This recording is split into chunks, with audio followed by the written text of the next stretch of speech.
¿Cómo están? Si ser mujer no es hoy en día nada fácil en ningún lugar del mundo, el hecho de asumir su propia libertad sexual o social es mucho más difícil en países latinos como México, tanto en las grandes ciudades como en las comunidades rurales. Este es el tema que aborda la actriz y realizadora mexicana Ángeles Cruz en su película Nudo Mixteco, cuyo preestreno es este lunes aquí en París en el festival Viva México.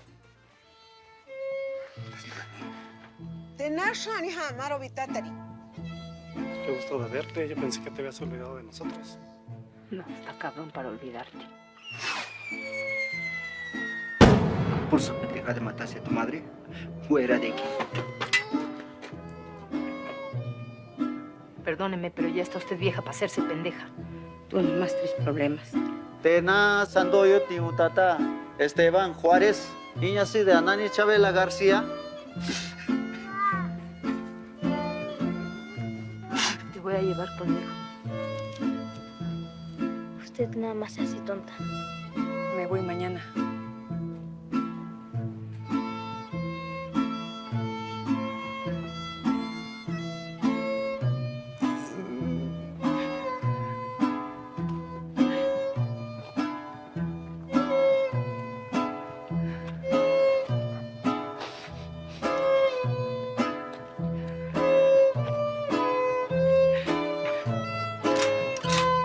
Hasta aquí llegamos.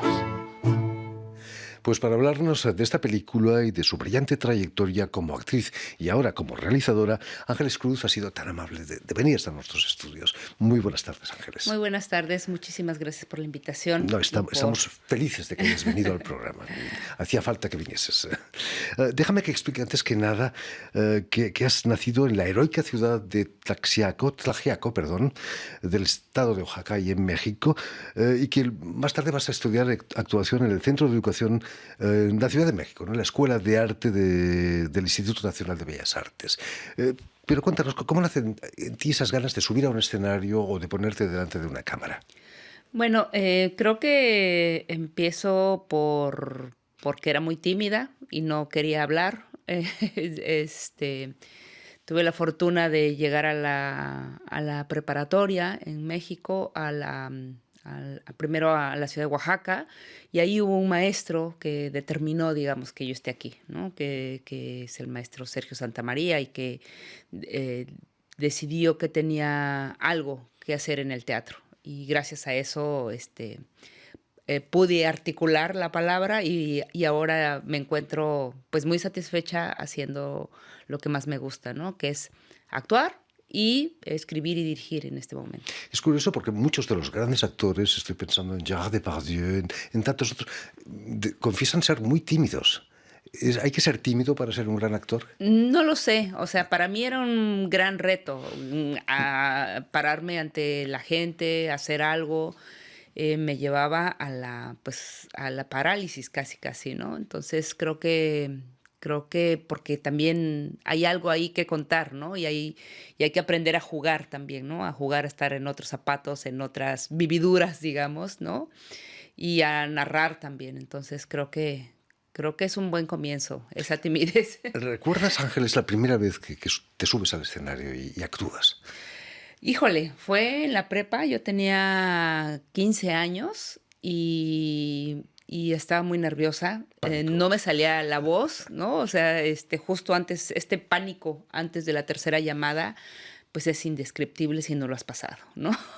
Yo creo que es ese paso terrible, y una vez estando adentro, pues fluye, ¿no? La vida fluye y sales y es esta carga de adrenalina que te hace volver a subirte cada vez y no perder ese miedo, ¿no? No, hasta la fecha creo que sigo teniendo ese impacto de la primera vez. Es adictivo el teatro. Sí. Tanto para el espectador como para los actores. El hecho de haber nacido en una pequeña comunidad autóctona, ha marcado de alguna manera tu carrera como actriz. Sí, lo determina todo, ¿no? Determina la manera en cómo creciste, tus referentes que tienes. cómo consideras la vida. Para mí, en este momento, por ejemplo, hacer cine, lo pienso siempre en comunidad, ¿no? Lo pienso siempre de esta manera de compartir y de buscarme los colaboradores de los cuales voy a aprender. Y sé que es un trabajo en conjunto. Creo que eso viene de mi infancia, creo que eso viene de mi experiencia y de cómo aprendí a desenvolverme en esta vida, creo, ¿no? Esa doble cultura quizás es una riqueza, ¿no? ¿Tu lengua materna es el chochil quizás o el No, español? no, no. Mi madre habla español, mi padre hablaba el mixteco y entonces sé algunas cosas en mixteco, lo entiendo, lo hablo poco, pero sí el mixteco, digamos que es mi lengua paterna. Ángeles Cruz, ¿cómo fueron esos años de estudio ahí en Ciudad de México? ¿Cómo viviste ese paso de pasar de una pequeña comunidad rural o de Oaxaca a la gran Ciudad de México? Bueno, por un lado, el gozo, ¿no? El gozo de ascender al conocimiento, ¿no? A tener textos de referencia, a la literatura, al gozo de estar en un escenario y también el enfrentamiento a el racismo tremendo que hay en mi país, ¿no? El clasismo enorme, a sentirme distinta y tratada de manera distinta fue un choque fuertísimo, ¿no? Porque evidentemente pues yo en mi comunidad no lo había vivido y al salir de la comunidad lo empiezo a percibir esta mirada distinta, este desdén, ¿no? Este trato distinto y empieza un poco a mermar, un poco, digamos, mi seguridad. Evidentemente esto va cambiando y lo vas trabajando y te vas peleando con el mundo y también vas encontrando tu voz, ¿no? Vas encontrando, diciendo, aquí estoy, ¿no? Creo que tenemos mucho miedo a la diversidad en todo el mundo, ¿no? En todos los países. Y cuando lo vives en carne propia es un poco difícil y un poco complicado. En el 94 vas a actuar en tus primeros papeles en el cine. ¿Era tu intención hacer cine o fue por casualidad que llegaste al cine? Fue por casualidad y yo creo que por destino. Llego al 94 a hacer mi primera película, La hija del Puma, que es una película sueco-danesa sobre las masacres ocurridas en Guatemala hacia los indígenas. Y digamos que llego por medio del casting, como llegamos todos los actores pues al cine, ¿no? Pero para mí el cine fue muy importante en mi infancia. Yo vi una sola película durante 16 años, ¿no? Que es La vida del joven Juárez. Mi comunidad, cuando yo era pequeña, no había luz, no había agua, nos alumbrábamos con quinqués de petróleo, no había cine, evidentemente, y la única película que había era una película que se llama El joven Juárez y era en 16 milímetros y la tenía mi papá. Entonces la proyectábamos afuera en las comunidades, ¿no? Con una pared en blanco. Y fue una película que vi durante muchos años. Muchas veces. Muchas veces. Me sabía plano por plano, ¿no? Que seguía las líneas de los textos. Y yo creo que cuando vi por primera vez una película en un cine, me cambió, me transformó, me movió todo el tapete. Todavía ahí no decidía que quería ser actriz, ni que quería dedicarme al cine, ni mucho menos. Pero cuando vuelvo al cine, recordé ese momento.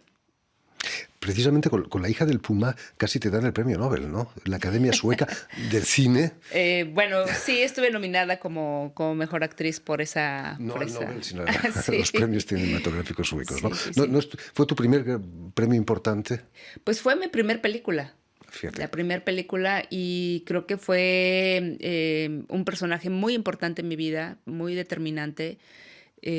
A pesar de estar tan cerca de Guatemala, yo muchas de las cosas que se narran en la película las desconocía.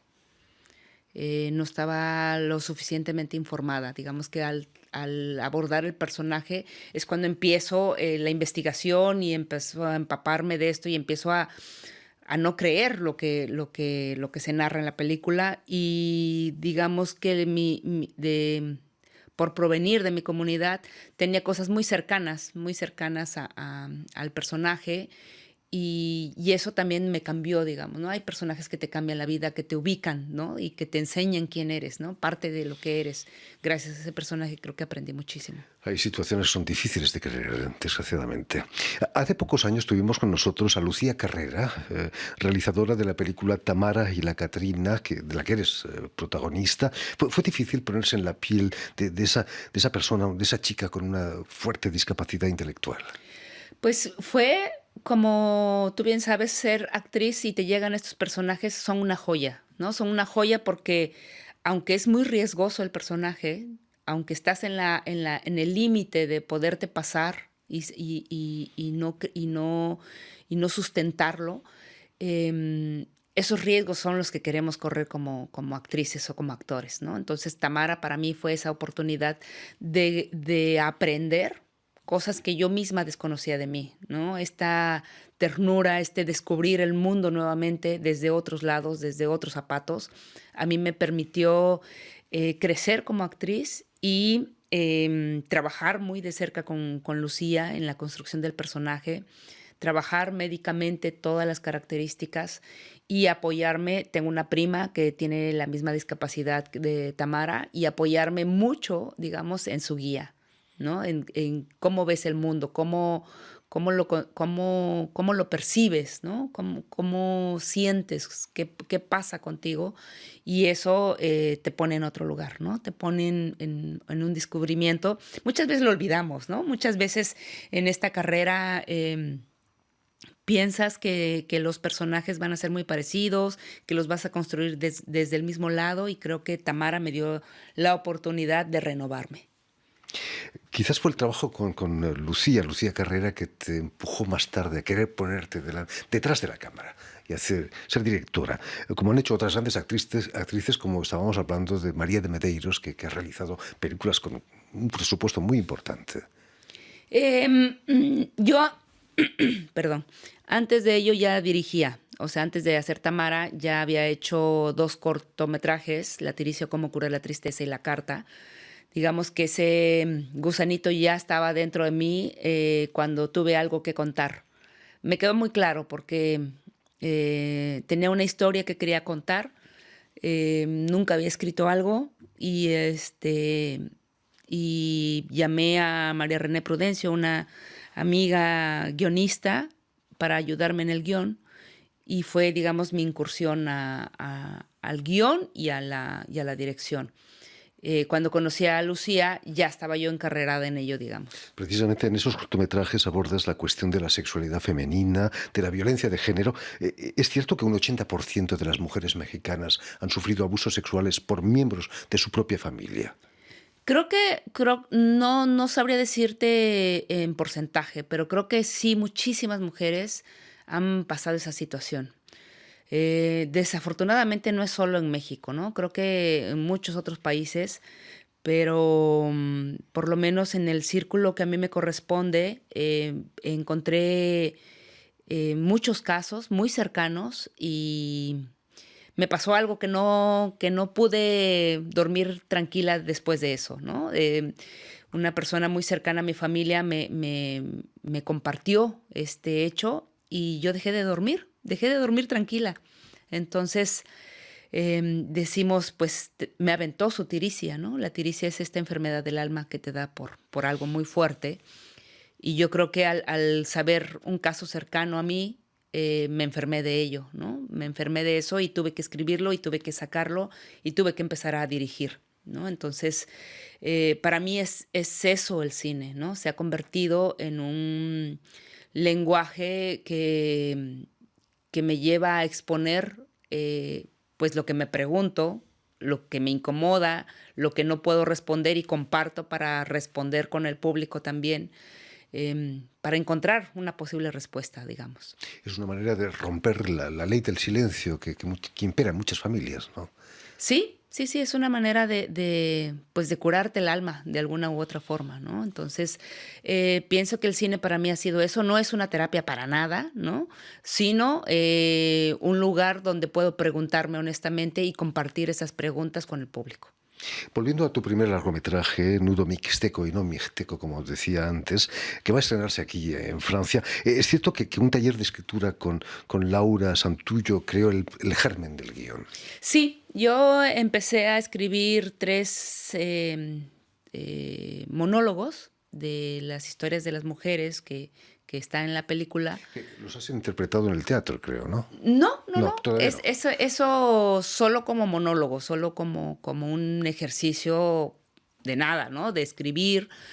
Y justo veo la convocatoria para realizar argumento con Laura Santullo. Yo admiro muchísimo su trabajo y apliqué y ahí, digamos, empecé a trabajar el argumento. A la mitad del argumento ya no supe qué hacer. Era la primera vez que escribía para un largometraje y entonces empecé a escribir el guión. Digo, yo le agradezco mucho a Laura por su generosidad y porque al terminar el taller salí con un primer tratamiento de un guión, ¿no? Que es ahora Nudo Mixteco.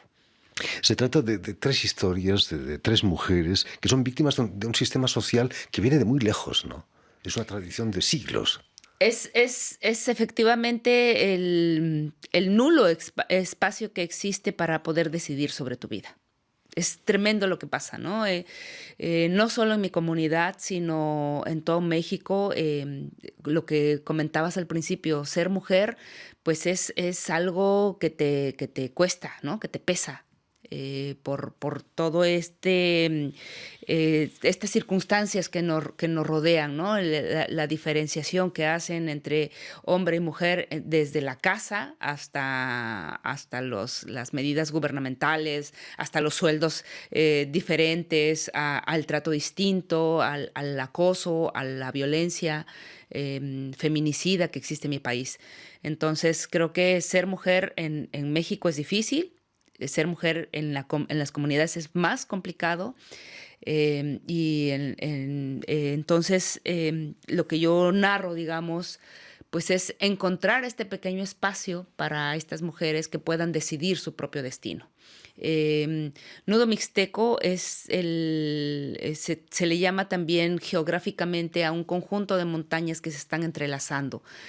Cuando yo empecé a escribir, pues estas historias crecen entrelazadas a través de la fiesta comunitaria, de un entierro y de una asamblea. No encontraba cómo sacar la madeja para encontrar la salida a mis personajes y por eso utilicé el nombre de Nudo Mixteco, digamos, ¿no? Haciendo este paralelismo entre este entretejido de montañas a este entretejido en estas historias. Nos hablabas de esta asamblea popular en los pueblos. ¿Tú has asistido? Quizás existen realmente esas asambleas. Bueno, mi comunidad, Villa Guadalupe Victoria, se rige por usos y costumbres, es su forma de regirse. Y la autoridad máxima es una asamblea comunitaria de la que formamos parte, digamos, todas las personas adultas de la comunidad.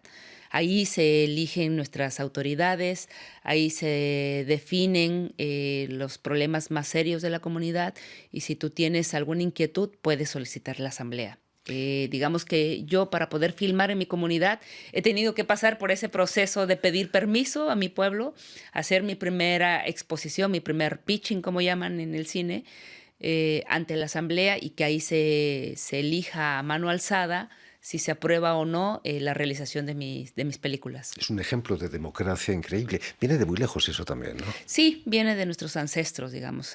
Hablamos de que todos formamos parte de la comunidad y las decisiones importantes las debemos de tomar todos. Me ha interesado mucho, sobre todo, la manera de hilvanar esas historias. Es un guión, yo diría, de ingeniería cinematográfica. ¿Cómo te surge la idea de trenzar esas 3 historias? Fíjate que es una manera de hacerle caso al pensamiento. Creo que todos pensamos así.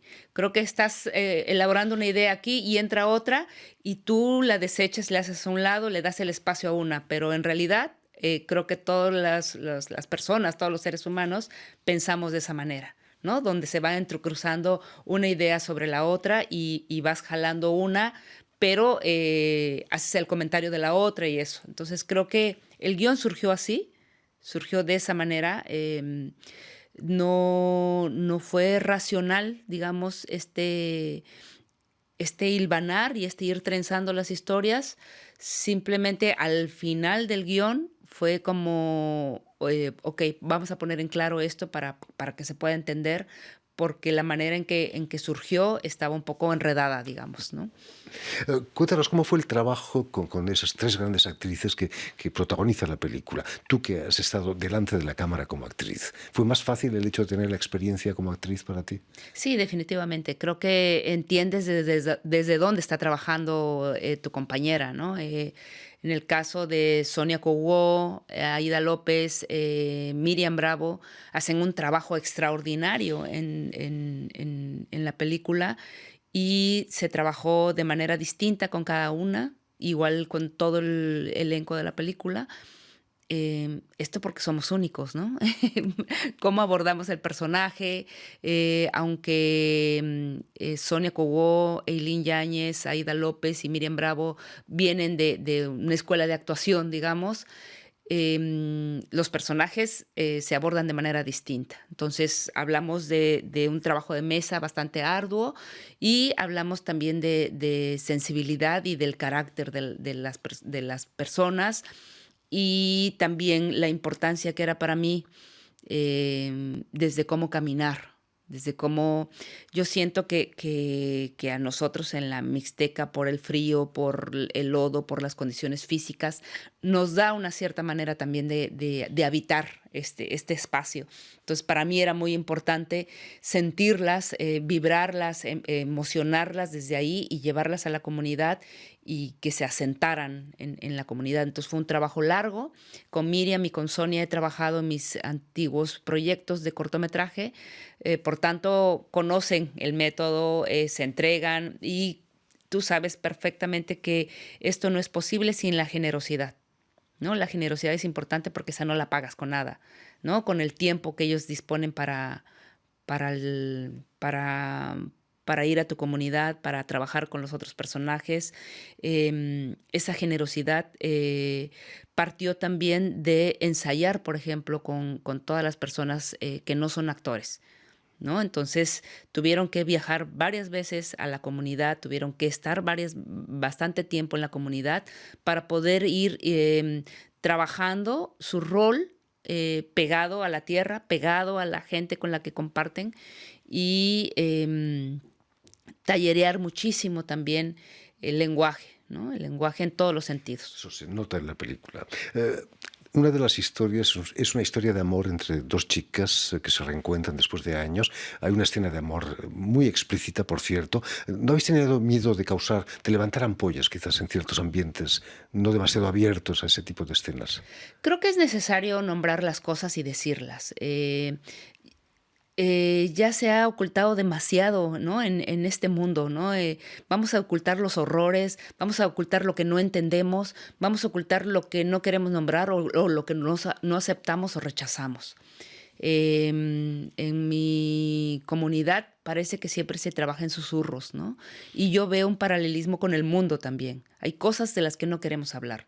La homosexualidad ha estado tachada en el mundo por ignorancia y por esta cerrazón que existe, y yo creo que para mí era importante nombrarlo y mostrarlo de manera contundente, no dejarlo a la imaginación, no autocensurarme y dejarlo que quede en la línea de la imaginación y que el espectador complete. No, siento que es una manifestación bellísima el amor, y siento que también las mujeres lesbianas en las comunidades han permanecido en la oscuridad. Marginadas, naturalmente. Marginadas, ¿no? Se nombra la homosexualidad masculina, ¿no? Todo desde la mirada masculina, y yo creo que, a mí me parece importante nombrarlo. Afortunadamente, y gracias a películas como la tuya, las mentalidades van cambiando, no todo lo rápidamente que quisiéramos, pero poco a poco, ¿no? Quisiera pensar que sí. Esperemos. No soy tan romántica, pero creo que sí por lo menos quisiera pensar que marcas un referente en mi comunidad, por lo menos, sí quisiera que se marcara un referente con las niñas que vean la película o con las mujeres que vean la película, de poder tomar ese pequeño espacio que tenemos sobre nuestra Precisamente decisión. presentas esta película, la presentas en un festival LGTB pronto, va a pasar en un festival. No precisamente, o sea, está abierta, se ha presentado en diferentes festivales, no enmarcada en LGTB. Creo que sí se presenta ahora en Portugal, creo, en Porto, en un festival. Pero en general ha sido enclavada, digamos, en la competencia abierta. En fin, pues ya lo saben, Nido Mixteco, de la realizadora mexicana Ángeles Cruz. Nudo Mixteco. He dicho nido, qué bonito. Sí. Un bello error. Nudo Mixteco de Ángeles Cruz va a ser presentada este lunes en el Cinema Luminor Hotel de Ville, aquí en París, en el Festival Viva México, y para su estreno habrá que esperar aquí en Francia hasta diciembre, ¿no? Para su estreno, se estrena en diciembre, que eso viene increíble, a través de Bobin Films. Y bueno, estamos encantados de compartir esta película con su público, con ustedes, y compartirlo aquí en Francia. En México todavía no tiene estreno, entonces es muy emocionante para mí que esté aquí nuestra historia. Pues muchísimas gracias, Ángeles, por haber estado aquí con nosotros. Mucho éxito con tu película. Permíteme también que dé las gracias a Vanessa Loiseau y a Steven Hesley, quienes se han ocupado hoy de la realización del programa, y también enviar un saludo muy especial a nuestros telespectadores, porque también los tenemos, que nos siguen en toda América Latina, en México, en Oaxaca, seguro que también, gracias a una cadena de televisión que se llama Cadena Unión Continental Latinoamérica, que emite desde Montevideo, en Uruguay, para todo el continente. Y a ustedes, muchísimas gracias por su atención y les damos cita para una nueva edición de El Invitado de Radio Francia Internacional.